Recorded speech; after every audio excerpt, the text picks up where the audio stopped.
The very top of the 2023 NBA draft isn't a mystery. Unlike last year where we saw fireworks throughout the final 24 hours leading up to the draft thanks to a masterful secret-keeping display from the Orlando Magic, we know who's going number one this year, and it's that Victor guy from France. He's kind of a big deal. So the 2023 draft really starts with the second overall pick, and while lead guard Scoot Henderson is widely seen to be the best prospect available after Victor Wembanyama, the Charlotte Hornets, the team making the pick at 2, already have LaMelo Ball, who the team selected 3rd overall in 2020 and was an All-Star in 2022 before an injury derailed this past season for him as he only ended up playing 36 games. So that leaves the Hornets with a draft dilemma. Do they take the best player available in Henderson despite the clunky fit on paper, or do they opt for a more natural fit with Brandon Miller from Alabama, a player who they've been widely linked to since the end of the draft lottery and who would give them a legitimate 6'9" shot-making wing with all-star upside. Both Henderson and Miller are good options, but barring an incredibly inventive trade on Charlotte's end, they can only end up with one of them. So who's the Hornet?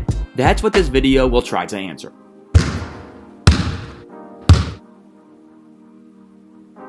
Before getting into the two options at 2, I think I should note how important this decision is for Charlotte, and it's rooted in a history filled with drastic failures, underwhelming draft picks, and a general trend of disappointment throughout its rebirth as the Bobcats in 2004. Since that year, the Charlotte Bobcats/Hornets haven't won a single playoff series and have only gotten to the playoffs 3 times, with the last appearance coming in 2016, where they lost to the Miami Heat in 7 games. They have only had 3 players named to the All-Star game in this same time frame, and this hasn't been for a lack of selecting near the top of the draft. Part of the downright tragic history of the Charlotte Hornets in its return era has been the squandering of draft picks that could have been franchise-altering, combined with a bad stretch of terrible luck. In 2004, the NBA assigned the then Bobcats the 4th overall pick as an expansion team, which they then traded up to number 2.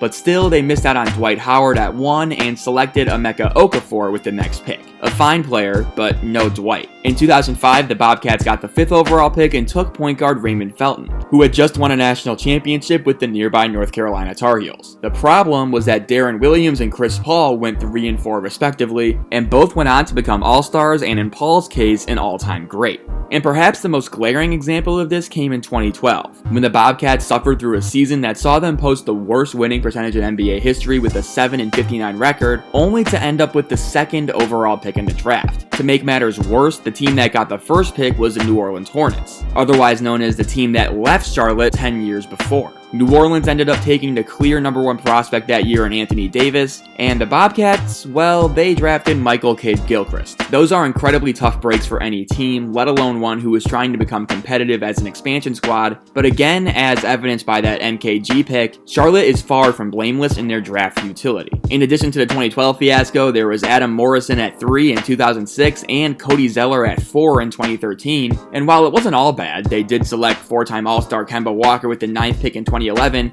and LaMelo Ball looks to be a home run pick early on, the draft as a whole hasn't been kind to the Hornets. And with an ownership group and front office that historically struggles to bring in big-time free agents, the draft needs to be the channel through which the Hornets can become a respectable franchise. With all that in mind, the 2023 draft presents yet another opportunity for the Hornets to bolster their team to unseen heights. And with a potential ownership change coming in the near future, this pick might be the most important one in the history of the organization. So, in one corner, there's Scoot Henderson, a dynamic perimeter athlete who is considered to be one of the best guard prospects in recent memory. Henderson just has all the requisite skills needed to be a star in the NBA. He has outstanding acceleration with the ball in his hands and can just dart past defenders and get into the paint, while also possessing the handle and strength to separate from defenders and the vertical explosion to finish with power at the rim. Henderson has spent the last 2 seasons in the G League playing with the Ignite program, and this past season he averaged an impressive 17.6 points, 6.6 assists, and 5.1 rebounds per game, while shooting a respectable 44% from the field. And as a reminder, he's doing this as a 19-year-old playing in a league filled with highly respected professionals. While he only shot 32% from 3 this season, he showed a level of comfort when it came to shooting off the dribble and creating his own looks, and with his athletic gifts and downhill driving ability, 32% represents a really encouraging percentage floor for Henderson, and that's not even accounting for an expected efficiency bump as his NBA career unfolds. Henderson also showed a real capability of playing with pace as he can get defenders on his back and finish finish with floaters and get to the rim, or he can find cutters and shooters for easy looks, as he is great at collapsing the defense and then exploiting that in every way imaginable. When you combine his burstiness and passing vision next to one of the league's more prolific passers in Ball, all of a sudden Charlotte's offense projects to be incredibly free-flowing and difficult to guard. And while some people have raised concerns about the offensive fit of Ball and Henderson,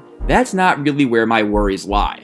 For one thing, Henderson is a really impressive and intense cutter who can separate from defenders easily off the ball thanks to his elite change of direction ability. He always has his opponent off balance and keeps him occupied, and he can accelerate in an instant once he gains leverage. While you perhaps limit what Scoot can do offensively in this role, he is certainly capable of doing that at a high level. Secondly, we've seen an uptick in lineups that feature multiple primary ball handlers have success in the NBA. This past season, for example, the Cleveland Cavaliers boasted an offensive rating of 117.7 with both Darius Garland and Donovan Mitchell on the floor, and even the 2018 Rockets team was an offensive juggernaut with both Chris Paul and James Harden on the floor, as they were an astounding 4 points better offensively per 100 possessions than the Rockets' already league-leading offense that season. The reason why that group didn't work incredibly well together, though, came on the defensive end, and that's where my main concern lies with the potential pairing of Henderson and Ball. While Henderson is an active and engaged defender who boasts great strength on the perimeter, he still is only 6'2", which limits his overall utility on that end of the floor. When he's locked in, Henderson will fight hard over screens, pressure the ball effectively, and rotate well off the ball, but he's still a suboptimal pairing next to Ball defensively, as he is someone who has had known issues on that end when it comes to effort and intensity throughout his entire career. When it comes to Miller, he's clearly more of a natural fit for building with Ball. As one of the best shot makers in the class, Brandon Miller is a fluid 6'9" flamethrower with real handling ability and passing vision. He's the type of big scoring wing every team wants to build their team around, and he has the offensive versatility to fit on any roster and be used in a variety of ways. Miller came into Alabama known as a lengthy mid-range specialist, but he quickly emerged as one of the country's most dynamic three-point shooters over the course of the season. He finished the year knocking down around 38% of his threes on 7.5 attempts per game, and even this impressive number is misleading, as he was actually hitting over 42% of his attempts before hitting a cold stretch in March. He has a fluid and snappy release and is really good off the catch, and he also has great shot prep in terms of getting on balance, as he is always ready to shoot and never looks rushed. He projects as an ultimate floor spacer in an off-ball role, and when you have someone like LaMelo who can collapse defenses and find correct kick-out passes with ease, it's clear as to why Miller is such an enticing fit on paper. And all of that is not even including his on-ball skill set, where he shows real promise as a playmaking wing who can shoot well off the dribble and who showed great improvement as a rim finisher and separation creator as the season went on after a concerning start in that regard. Despite his low assist rate and having more turnovers than assists, I actually think Miller shows enough promise as a passer and playmaker long term. He showed a real understanding of various pick and roll reads, and he made some impressive live dribble passes to the weak side corner, and he overall has solid instincts as a connector, which pairs perfectly next to Ball. His offensive initiation skills in this regard are really solid, and he has a good understanding of spacing and court awareness. Taking Miller over Scoot also presents significant defensive advantages, as Miller's length, size, and fluidity makes him a versatile on-ball defender, and he's also a very solid rebounder as he led the SEC with 8.2 boards per game. Overall, Miller is just the archetypal wing that every NBA team is looking for, and in a league dominated by wings, Miller is at the top of the class, and he's someone who shows the most potential to become the next version of Paul George or Jason Tatum down the line.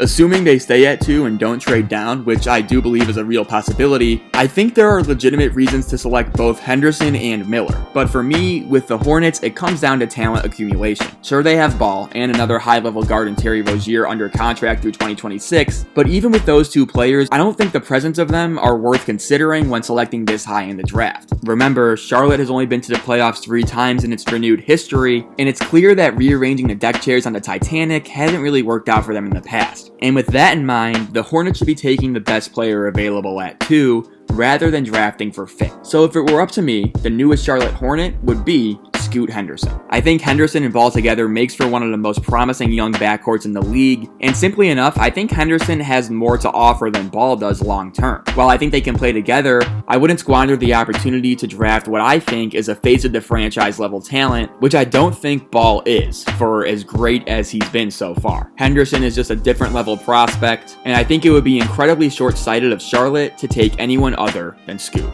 Thanks so much for watching, and give me your thoughts below.